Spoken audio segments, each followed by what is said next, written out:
This is a long aisle. I feel like I'm getting married. Thank you so much, Brian, for that lovely introduction. And thank you so much to the committee for choosing this book. I'm so excited to be here with all of you today. There's going to be a lot of time for audience Q&A, so you keep that in mind, I guess. Think of your questions. I'm really excited to chat with all of you. So I'm going to be reading from one of the stories from the collection. I'm reading from a story that is about a woman who escapes an abusive relationship and rents a house in another town. And in that relationship, she was made to feel like she had to doubt her own sense of reality, the things she could see with her own eyes. And the part I'm going to be reading, she enters into a new situation that also makes her doubt her own reality. The story is called June Bugs. Downstairs, setting quick oats to boil in one of the cheap pots, Martha noticed a bug on the ceiling. A tiny beetle, its rounded back the size of her pinky fingernail, rust-colored like the dowdy cousin of the ladybug. As she watched, it traveled across the ceiling until directly above her oatmeal, where it appeared to fall or dive straight down, landing silently, weightlessly in the bubbling gray mush. She dug the boiled bug carcass out with a spoon and tossed it in the trash. Though she ate all the oatmeal, buried in cream and brown sugar, it felt tainted. In the office upstairs, she noticed another beetle crawling up the cord of the standing lamp. It stumbled where the cord plateaued and entered the lamp, falling off the side and landing on the desk on its back. The hair-thin legs twitched in panic before it righted itself again.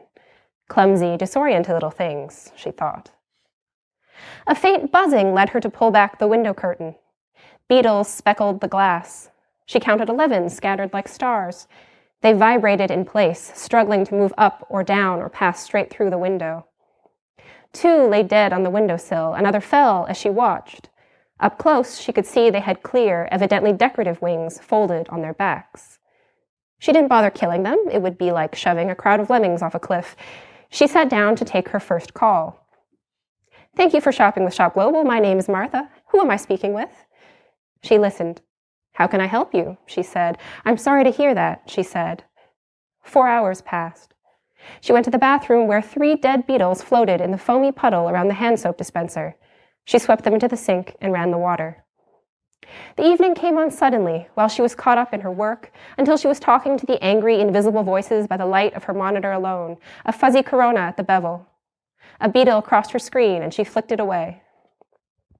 The house felt larger at night. She never had so many dark, empty rooms to herself. She turned switches on and off as she passed from office to the landing, down the stairs to the kitchen, always surrounded by the only light in the house. She thought of a mural painted on the cinder-block basement wall of her childhood Sunday school, a modestly well-done reproduction by a local artist of the light of the world. The mural had frightened her then, everything bleak and muted, so Jesus' golden halo and lantern stood out starkly. The sky behind him a murky twilight blue, sponged and streaked with black, spindly bare trees.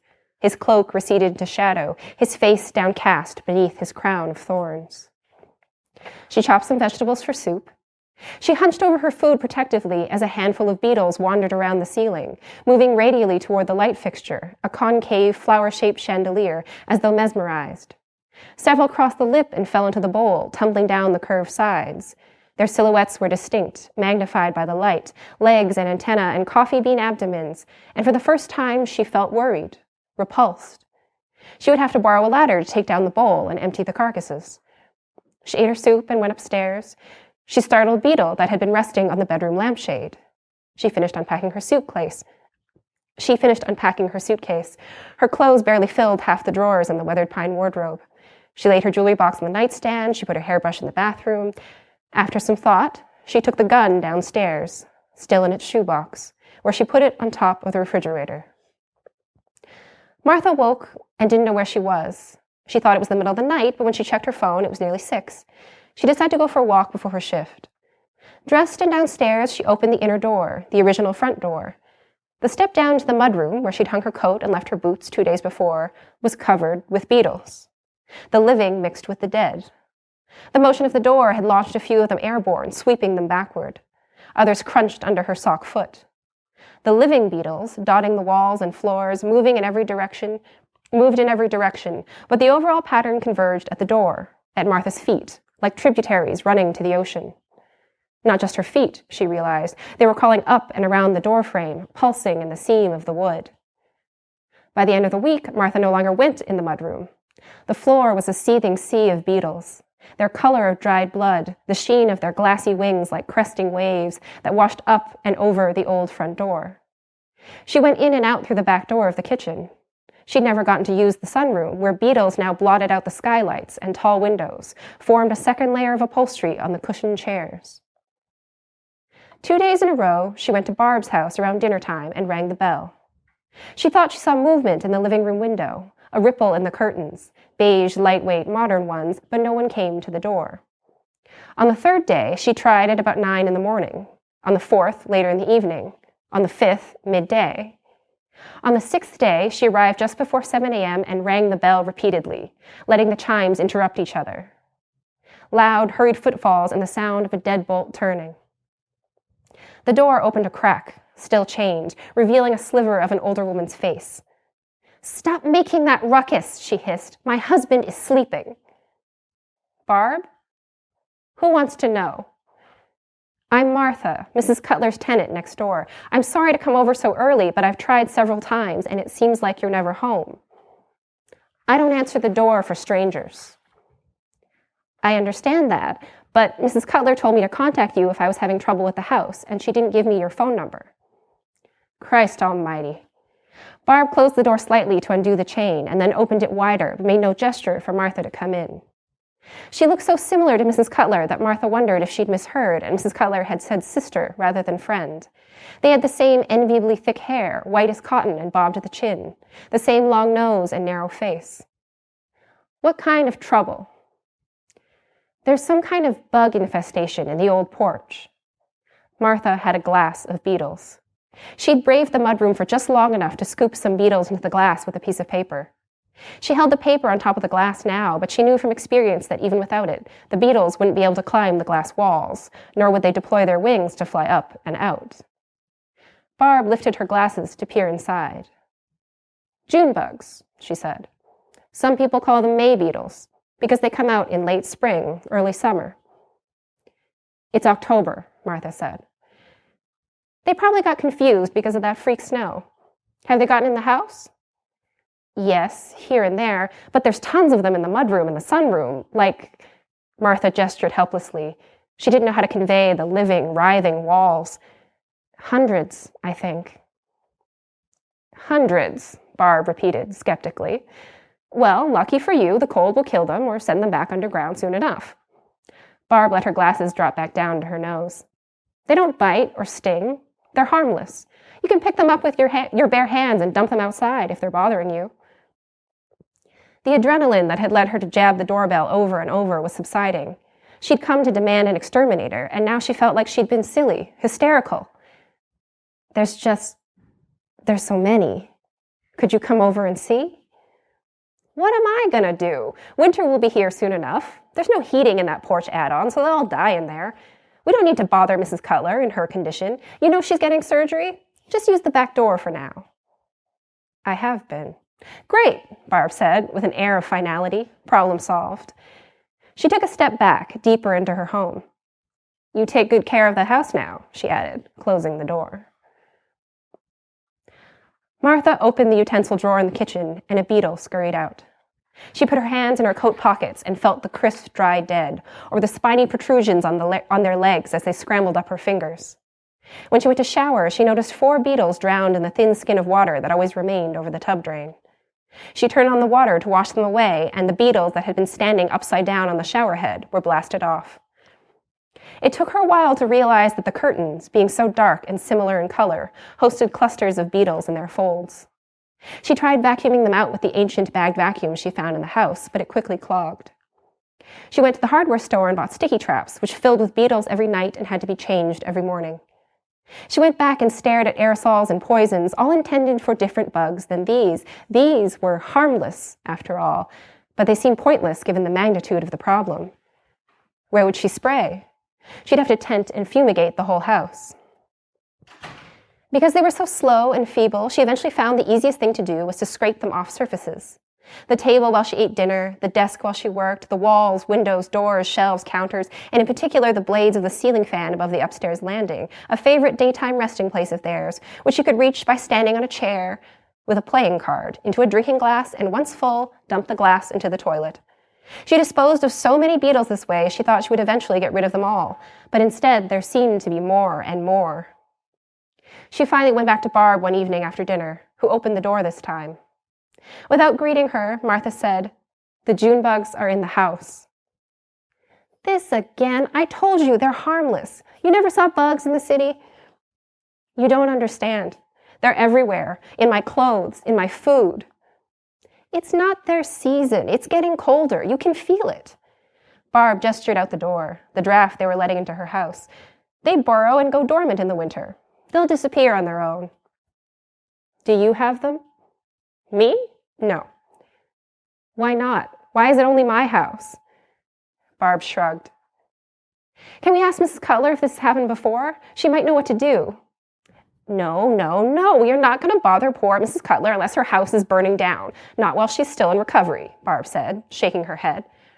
"Her son, then. She said she was staying with her son." "That idiot? What's he going to do?" "I'll tell you what, if the June bugs are still there once the snow starts again, which they won't be, I'll come over and kill them all myself." "I've been dumping them in the toilet, dozens of them. It makes no—" Barb interrupted, horrified. "Christ, don't do that. These houses have old pipes. They clog easily." She had her hand on her chest and she shook her head as though in disbelief at Martha's idiocy. "Put them in the trash or just wait it out. June bugs eat plants. There's nothing in your house they want other than the warmth. They'll freeze, they'll starve, or they'll disappear." "Please, just come and see it. If you saw it, you'd believe me." "I believe you. There are June bugs in your house. Why don't you believe me? I've been living here my whole life. The June bugs come and the June bugs go. It's in their name." The argument exhausted Martha. The sensation of shutting down, conceding to make it end, felt familiar. She trudged back to her own house where the June bugs were waiting, the hum and scratch of their movements so soft and continuous it could have been inside her own head. That night, as she washed her dinner dishes, and again when she brushed her teeth, she thought of all the beetles she had flushed, filling the old pipes, heaped row on row like skulls in a catacomb. She hesitated over the taps, picturing geysers of beetles shooting from backed-up drains, beetles pouring from the faucets. It was bearable in the daytime. Busy as she was with work and chores, the beetles mostly hidden, spread out across the house. The worst was the time between dusk, which fell earlier and earlier, and when Martha went to sleep, when they flocked to whatever room she was in, the sole break in the darkness, the light of their world.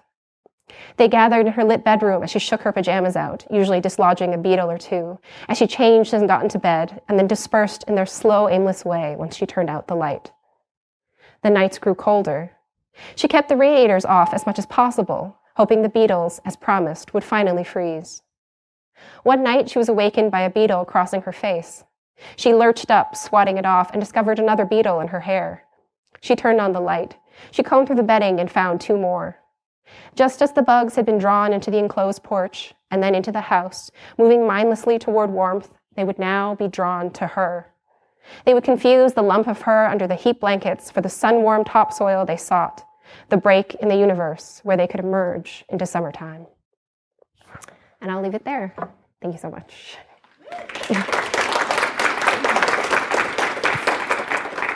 Are the mics okay? Is there like you can all hear me okay?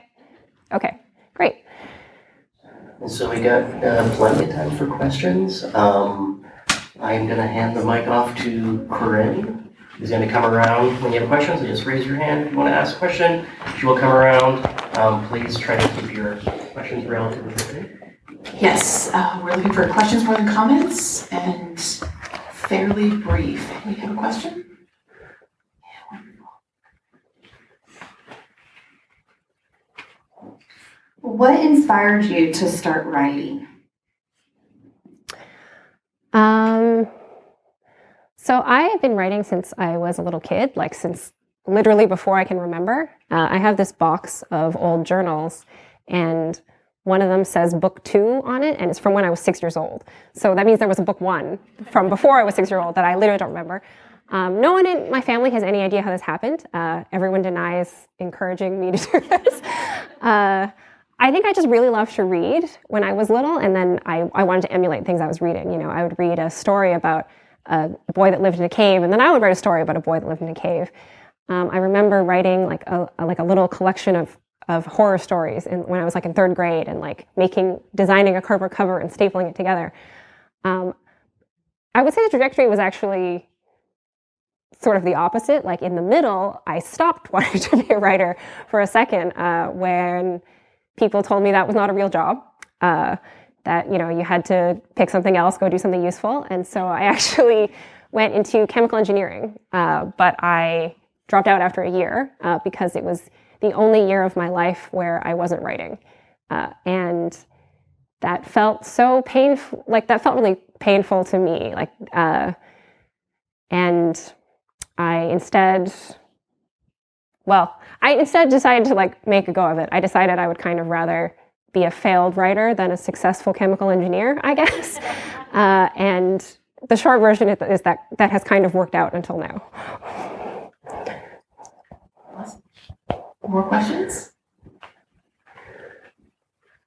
Hi, I was just wondering, was this a compilation of short stories that you had already written, or did you come into this collection with a clean slate? That's a great question. Clean slate.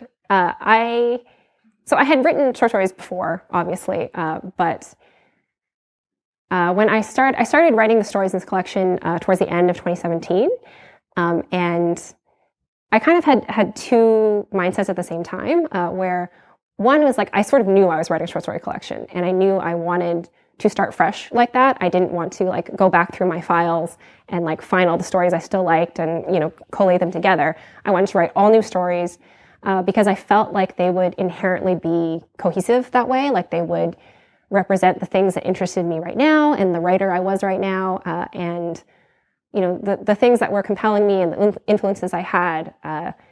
One of the things that I think is really nice about being a writer on like a personal level is you can kind of look back at your old work and see, you know, who you were, you know, and the kind of writer you were and the things you were thinking about. And like, this represents me at this time. And I wanted a short story collection to be like that too. But at the same time, I felt very daunted by the concept of a short story collection. It just seemed like so much, like so many stories, that I also had to kind of pretend I wasn't doing that, because that seems so like audacious to me and scary. So instead I was like, I'm just writing one story. I'm just writing a second story. I'm just writing a bunch of stories. You know, I had to kind of keep saying that to myself so that I wouldn't like sort of like lose faith and quit. So yeah, I don't know. It was kind of like, I knew I was doing one thing, and I also had to sort of lie to myself in another way about it. But yeah, they were all written between 2017 and the beginning of 2020, like January 2020, except for one story that I then added in the fall of 2020. These are great questions. Keep them coming.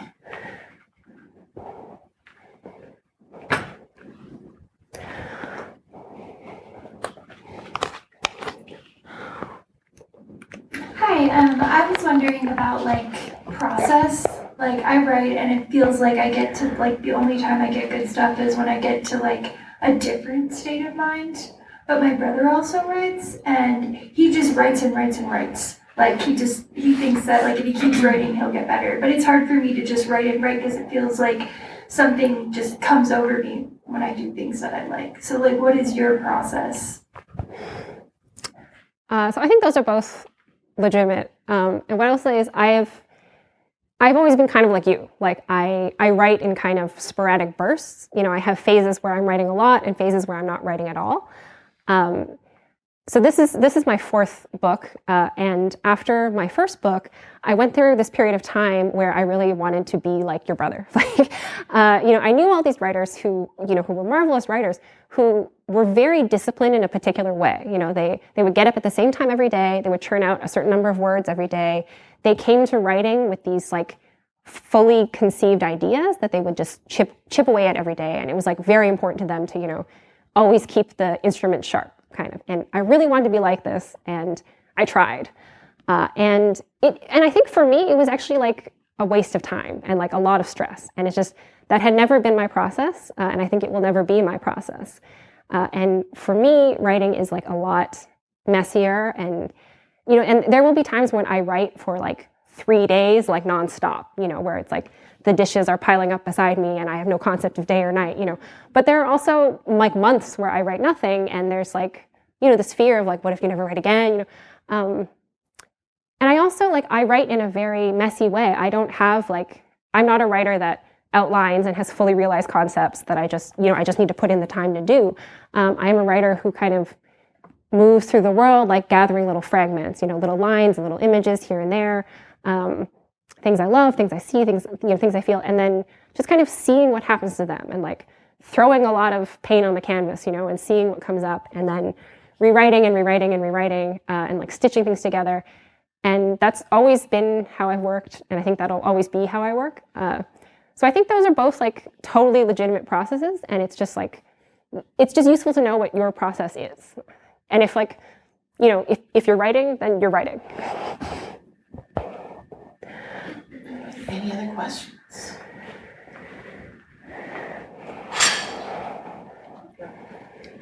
So I do the thing that you're not supposed to do, which is judge a book by its cover and by its title, which I love the title and cover of your book.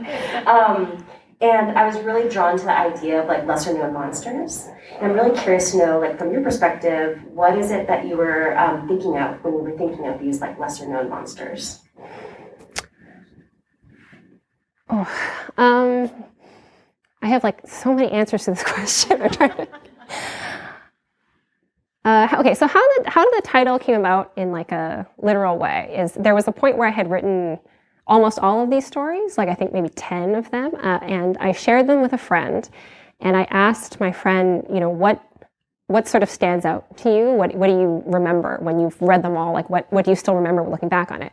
And they remembered like the few like literal monsters that were in the book, and this friend was also a visual artist, and so they told me that they kind of imagined the book as like, a medieval illuminated manuscript, the kind that has like the little drawings, and it's like, as kind of like a compendium of monsters. And I love that image so much, and I felt like it was like a really useful like guiding force as I like wrote the last few stories, and then as I edited it. And I think the title has a couple halves, right, of like monsters and then 21st century, because to me the book felt like it was about my very present anxieties, kind of like the anxieties of like living right now. More recently, I saw Kevin Brockmeyer, who's a writer I really love, speak, and he told this story about when he was a student, and he had a story in workshop and that did not have ghosts in it. His professors said, "This is a ghost story." And I love that anecdote because I thought, there are a lot of stories in this book that don't have literal monsters in them, but I think thinking of them all as monster stories was really, really helpful for me, especially like in the editing process, where like my concept of like what a monster is and how like a monster functions in media, like in movies and short stories, is like it's kind of like it's something so big that you can't think about anything else. That is like kind of a guiding principle of the story. Like it's the thing we're looking at, and it is also kind of a literalized feelings, I guess. Like it can be like very amorphous feelings literalized into something specific that we can look at, and you can like look in the eyes, and you can fight a monster, you can describe a monster. And so like thinking of all the stories as having something like that in them, whether or not it was actually like one of the literal monsters in the book. The book has like a sea monster and like a sleep demon and a girl that grows wings. But some of the stories just have people in them. But thinking about it as like every story has a monster was like very useful for me.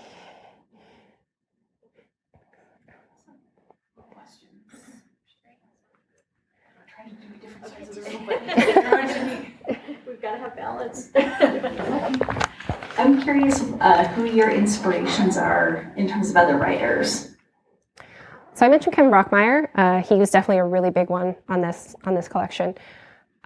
He had this story. Okay, so I actually learned about Kevin Brockmeyer from a lecture that Karen Russell gave she's also a big influence on this collection.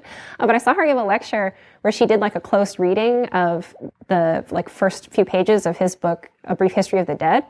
And it was like so incredibly beautiful that I was like, who is this? Because I had never heard of him, that I like went home and I like got I ended up, getting all of his books of fiction and like reading them all. And he was hugely influential. He had this one very old story called The Ceiling that's like about a marriage ending, but the sky is literally falling at the same time.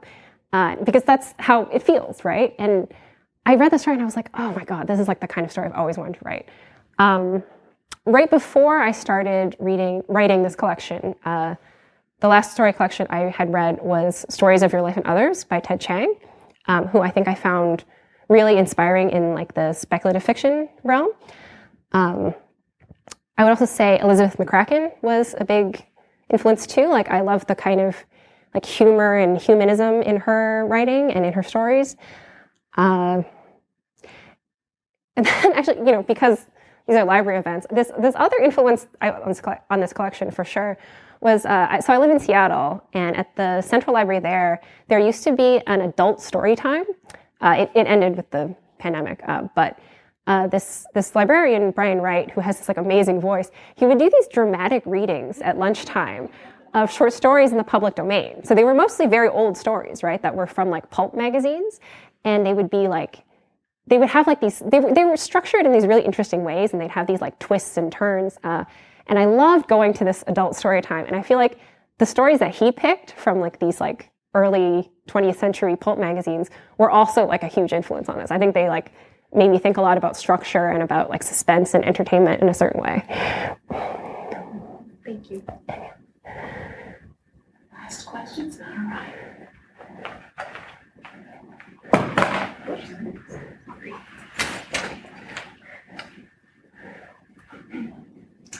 I'm wondering, in this short story, The Sea Man, what was the seed that kind of inspired that? Have you struggled with insomnia before? Oh yes, yeah. I'm a lifelong insomniac. Like I was a very poor sleeper as a child. I continue to be a very poor sleeper. I think kind of like the hours between 1 and 3 a.m. sometimes I get up and try to read. Like is sort of like the hours where I give up. I had been trying to write about insomnia like for a very long time. Like in particular, I had tried to write nonfiction about it. I tried to write an essay about it but I have found it's like very difficult to describe this, like the experience of like prolonged sleeplessness to someone who hasn't ever experienced it. And then I was surprised, like I found this essay sort of impossible to write for like many, many years. And then I was surprised to find that it was actually easier to like enter that space through fiction and through like fantastical means, like it was easier for me to describe like the experience of being an insomniac by like inventing, a creature than it was to just, describe my experiences literally. So that's where that one came from.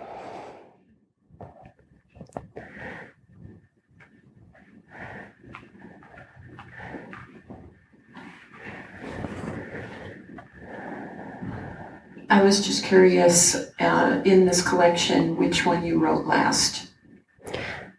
The last one I wrote in the fall of 2020 is 20 Hours, which is a story about a body printer that allows you to print a copy of your body after death. Yeah, that was the one that got added late. There was actually a story that got cut from the collection as well. That was sort of how that happened. It was kind of like a replacement. The story that got cut it just didn't fit with the others ultimately. Like it wasn't that I didn't like it, but it was like, it was like my agent told me it didn't fit, her assistant told me it didn't fit, and then I was like, well, let's just leave it in anyway, let's see what happens. And then my editor at my publisher said it didn't fit, and then I was like, well, what does everybody else at the house think? Everybody at the house said it didn't fit. And then so I was like, okay, it doesn't, I tried moving it around, but it's like, it's just true, it didn't. I still like the story as a story, but it just wasn't in conversation with the other ones in the same way. So the story I added actually was directly inspired by a story by Elizabeth McCracken. Her story is called the goings-on of the world. And her story is about like someone who goes to prison for 50 years and then he comes out and like the whole world has changed. So it's kind of like a Rip Van Winkle kind of story. But there's a sentence in the story that goes, "One morning in the last week of May, I got up, got dressed, and I killed my wife." And I was like, what a sentence, you know? like I thought that was an amazing sentence, kind of an amazing writing prompt, sort of like if you gave that sentence to every writer in the world, they would all write something different. And so I took it and I like use it as a prompt for me, and then I ended up writing this like science fiction body printer story. But it was like that was directly what inspired that story. Any other questions? I'm wondering how your relationship with writing has changed since you've been published.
The way I did before the first book, which was like, again, in this very like messy, dreamy, like collagey sort of way, that is the only thing that works for me. And also like that it was in a real way, like for me and for like the pleasure of creation, and that so much of what happens after you have absolutely no control over. And like thinking about it that way, you know, and not like hanging your self-worth on all these things you can't control, you know, on like what happens to the book, does the book sell, does the book get an award, does it get on a list or whatever. It's like you don't have control over any of that, right? Like, and so much of that is luck, and you know, you have to kind of just focus on like the actual writing and like the joy you get from that, and that has been sort of my lifeline. You know, it's like I can't control any of that other stuff, but I can control like, did I write a good sentence today, or like a sentence I like, and that's it. Like that's the only part that I control, and so I try to stay really focused on that, and that has helped me not feel really anxious about the rest of it. Great questions. So often people say, write what you know. Is there any part of your life that influenced any of these stories? Oh yeah, absolutely. In a funny way, like I feel like more so these stories than like my novels, and like characters in my novels that had more obvious like demographic similarities with me, where people were more inclined to be like, is this you? I feel like I often struggled with my novels to kind of explain their origins, because it felt to me like every sentence had some sort of story behind it, and there's like thousands of sentences. But with these stories, it felt like the origins felt much clearer to me. As an example, like the story I read from June Bugs, I did a residency in a small town in Saskatchewan in the Canadian prairies, where I was like staying in a historical house. And as happens in the story, there was like this early snow, and then it like turned back to being really hot. And you know, June bugs just like poured out of the ground, and they were just like filled up the house in this way that was, to me, kind of funny, and kind of like, it was like kind of a spectacle, right? And everyone, you know, like running the residency was extremely nice, and it wasn't a big deal. But it was like easy to conceive then of like a world where these bugs were like, you know, kind of malevolent and complicated, and like all the different things they could represent. Especially while I was like, you know, living alone in a historical house in like the middle, you know, in a very rural part of the Canadian prairies. So yeah, that one was like directly inspired by experience in life. Yeah, like I feel like a lot of the stories like that they have some seed in that way, and I do think I do think also like the question earlier about process. I was thinking that I feel like there are these phases where I get like kind of porous, kind of, and like everything that happens feels like it feeds writing in a certain way, and everything that happens I will like see through the eyes of fictional characters, or I will like spin into what ifs, kind of. And it's like just sometimes I get into that headspace, like I think the questioner mentioned that happened to them. So yeah, I mean, there's lots of stuff from life in this one.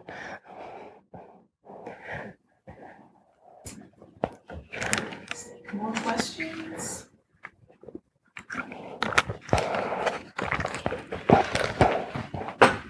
Keep it short. So, when recommending books as a library staff, a lot of times you need like that 5-minute sort of elevator pitch for a book. And with this collection, because it drew on so many different genres and played around with genre, people were asking me, and I was kind of like, well, it's a horror, science fiction-ish, magical realism. Like, it was kind of a struggle to have a succinct way of describing your book. So what's your elevator pitch for this collection? What do I say? I usually say I usually say the mix of genres thing. I say like it's 12 stories, some of them more science fiction, some of them more realist, some of them with real monsters, and I will list monsters, and I'll say, and some of them with just people behaving monstrously.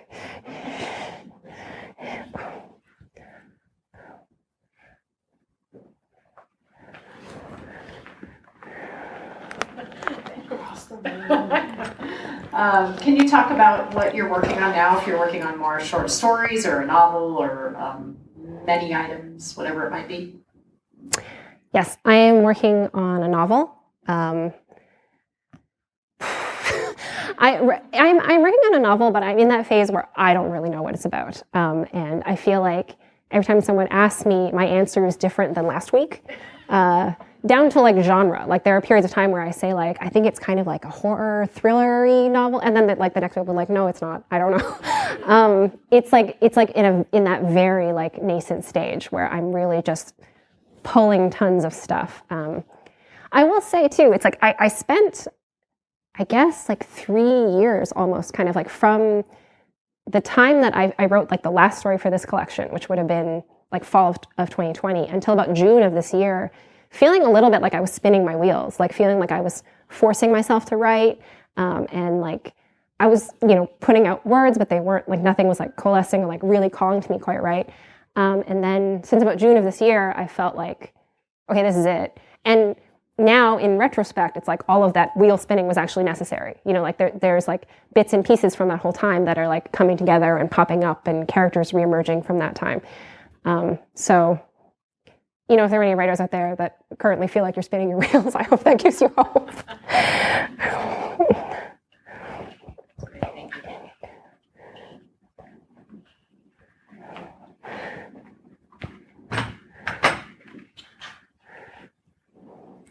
So, in kind of that like hopelessness, is there one of this collection that you are especially proud of, or like a favorite, kind of how it evolved and where it ended up?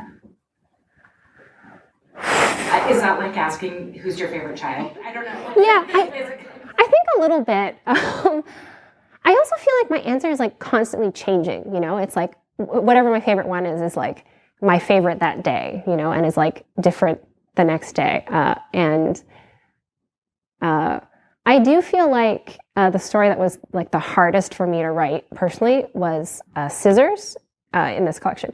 And I saw somebody sent me like a screenshot, a review that someone wrote of my book, where they were of the audiobook of this book, where they were warning people that there was like a sexy story in the middle, and like if you're like listening to the audiobook at work, like make sure you turn it off before you get to the story. And so the story, like the origin of that story was there was an anthology that was edited by Aro Kwan and Garth Greenwell called Kink, that was short stories about BDSM and desire, and they had like put out a call and like solicited stories for it. And I really, and like Garth Greenwell, he writes a lot about like sex in literature as kind of an underutilized like power, sort of, right? That it's like not written about enough, and like not written, and like that people don't like really explore it for like what it is, and like as like a source of sort of metaphysical and political meaning and like revealing character. And it's like people don't use sex in literature like as well as they could.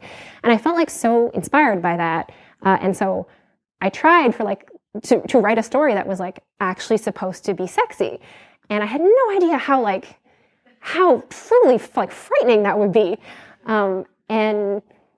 And yeah, and it was like a very hard story to write, because I feel like there was this natural temptation for me to write a story that was like, instead sad and unpleasant, like that it's like easier to write about sex as being sad and unpleasant, and like that feels like literature, like that feels like serious. But trying to write a story that was like fun and had like pleasure in it, that was like so hard and so impossible, and was like this like ridiculous challenge I had set for myself, as it turned out. And then like having that story out in the world that people could read was like this whole other was sort of like this like terror and vulnerability as I had never known. So there's a way in which I have to pretend that story is not published. And then there's another way, it's like where I'm proud of myself for writing that story because I experienced it as so difficult to write.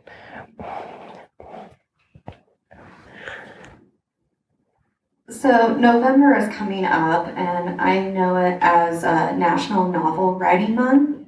What is your opinion on that in like writing a novel or short stories in a month? Like if you can do it, fantastic. Yeah, I mean, I see no reason not to, sort of. I think there's something like very liberating about it as a concept. And I think also like taking it as a concept and sort of making it your own, like maybe you don't actually turn out that many words in a month, but like, whatever like version of that works for you in your process, like it is for that 1 month that you do, at least set aside time every day or every week or whatever. Or it's like an opportunity for you to get together with writers in your community because you all have like a shared project. Or if it's like a time that you set aside, like say for November, I'm really gonna go through my notebooks, or I'm really gonna like look at this novel I always wanted to write. And like, I think like just choosing like time that you're going to dedicate in this way is like very cool and very useful. And like, especially the idea that everyone's doing it together, that there's resources and community and that you can like connect with other people. I think that's all extremely cool and extremely useful. But I would say, make it useful, right? Like make it whatever works for you, and don't use it as a reason to beat yourself up, or like, a reason to feel bad, or say like, I'm setting this big goal and I didn't achieve it. I think just use it as like an opportunity to make it work for you. Take whatever aspects of it actually are helpful for you. These are all really great questions. Thank you all. Anyone else?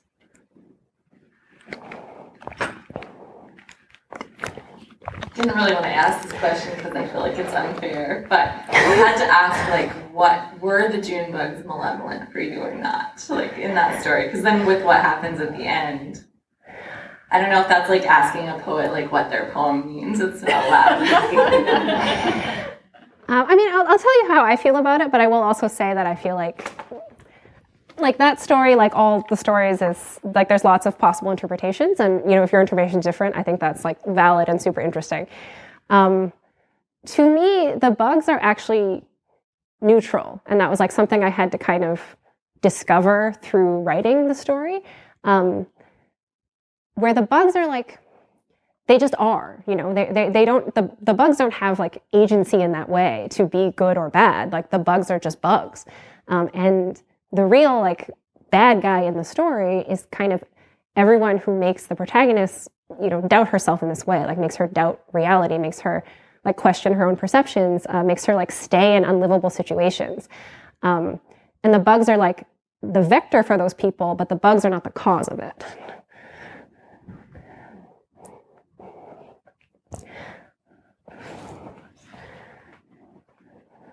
Can I ask a question just piggybacking off of that? Yeah.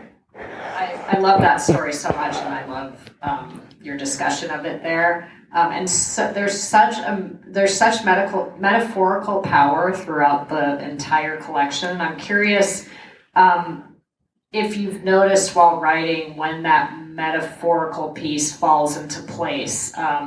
If it is in your mind before you begin writing, for me, the June bugs really did become emblematic so much of the difficulty and tedium and everything of removing yourself from an abusive situation.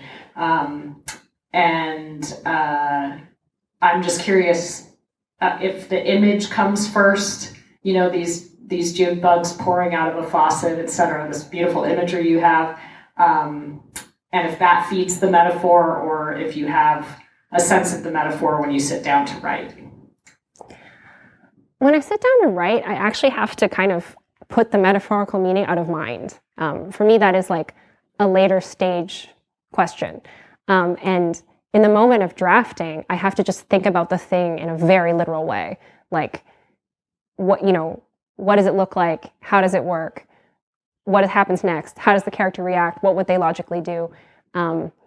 Even when like the metaphorical meanings are obvious, I think like a good example is another story in the collection about the girl who grows wings. It's like very obviously a metaphor for puberty, right? And I think like, that was obvious to me when I was like writing a first draft, but I had to like not think about that at all. I had to just think about a girl grows wings. Mechanically, how do those wings work? What would happen? How would her friends react? What would they do? What would they say about it?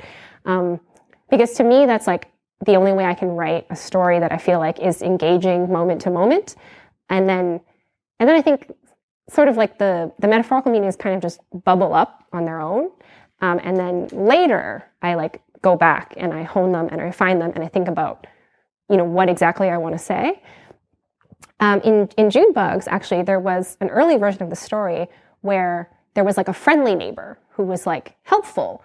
And that version of the story didn't work at all, right? Like, I feel like the story didn't click until the neighbor was not helpful, until the neighbor was like not on her side. The neighbor was like another person that was like making her doubt her reality in this way, that was making, the dynamic be not between her and the bugs and her abusive boyfriend, but between like her and the world, like the bugs, as I said, just like being a vector, like in this way.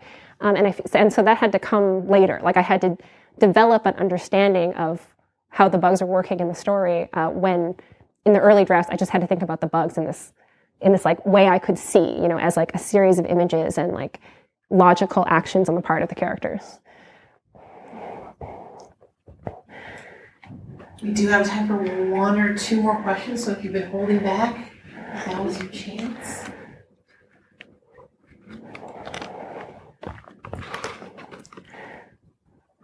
Nobody else? All right. Oh, there's one in the back there.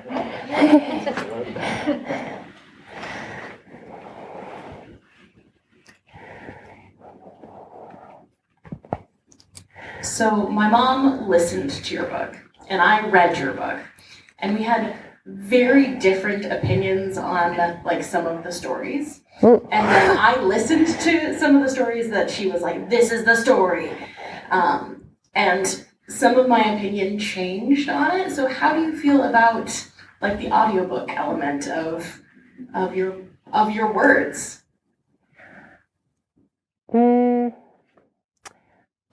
I've been really lucky in that like my books have often involved two of my books have involved like what I think of as being like a cast recording. Like there were multiple people, like multiple readers.